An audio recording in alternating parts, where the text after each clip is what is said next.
So I've had a few people request that I show how I do my little intro sequence at the beginning of my videos. Let's show a clip. Hello everybody and happy Friday. Okay, fine, we'll have an intro. All right, so this is actually a fairly simple effect. I'm sure you could do it in any editor. I'm gonna show you how to do it in Final Cut Pro 10 because that's what I use. And I've got this video that's my 100th video that I'm editing right now. And basically here are the steps that you wanna take. So if you look at the first clip that you want to start off with, you're gonna wanna find a frame that's not too blurry, just because people will notice because it's gonna be on the screen for a while before the dialogue starts. I've got this.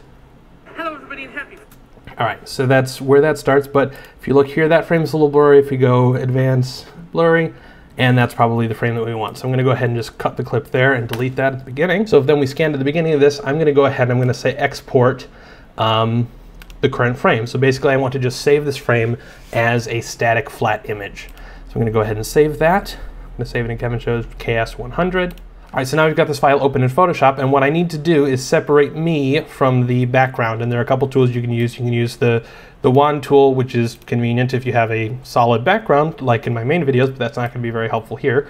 So what I'm gonna use is the quick select tool, and I'm gonna go ahead and basically just select my hideous face.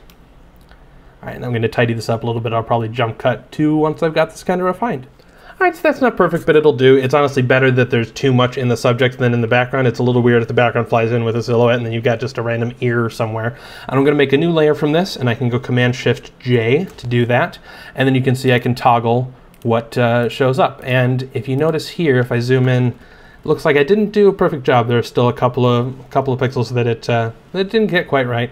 That's not the end of the world, basically. I'm just gonna go through here and kind of just make some quick cheat layers. Put that in a new layer and put that. Fine. Oh, right. And yeah, just make a few new layers from what's in here. And basically, if I hide all of those, now it looks like this is pretty much empty, and I can double check and just create a layer beneath it. And I'll just fill that with some wonky color. All right, so I've still got a little bit there.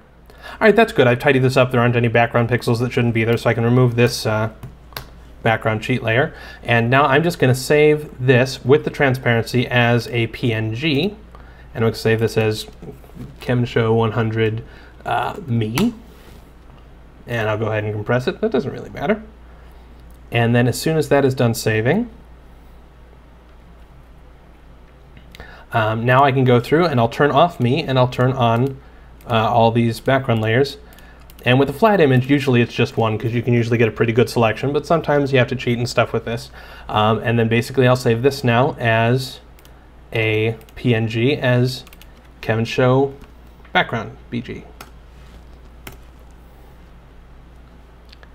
And now we hop back over to Final Cut. All right, so I'm gonna go ahead and import both of these files, and you'll see this is already sort of what it's going to look like. We have a silhouette here, and then we have me here, and so we import both of those.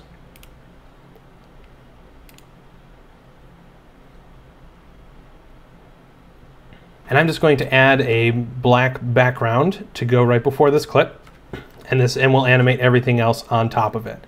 So let me take this background clip first, and we'll throw it in here. And now that we've got that, basically I'm going to set a keyframe on the position. So I'm going to go ahead and add a keyframe, after about 2 seconds, and then I'll go back to the beginning here, and I'll add another keyframe. And here I want to change the transform, and I'm going to say, let's shift it over by -400 pixels. That's going to move it a little bit to the right, but we want it all the way. And since the resolution is 1920 pixels is the width at 1080p, we just do that. And now if we play this back with those keyframes, it slides in quite nicely. Now you can check where the keyframes are by hitting Control-V, and you'll see these little dots here that indicate where that keyframe is. And we can slide this back and forth, if we want that to go much faster, if we want it to go much slower for whatever reason. That's fun.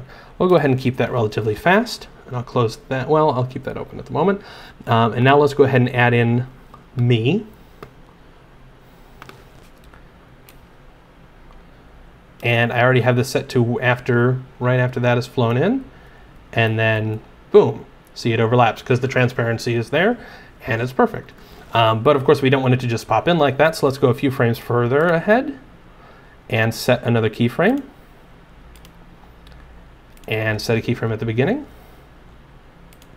And adjust this. We'll offset this by 1080, except that's going to be in the upward direction, so if we did it like that, it'd fly in from the top, which is not quite what we want. We want that from the bottom, so negative 1080p, or pixels. And there we go. Now if we take a look at when this finishes animating, we can trim this right up to that keyframe, and it'll snap nicely. And we'll trim this there as well. And then if we play this back, hello everybody and happy Friday, I hope you're doing well. And there it's nice and seamless.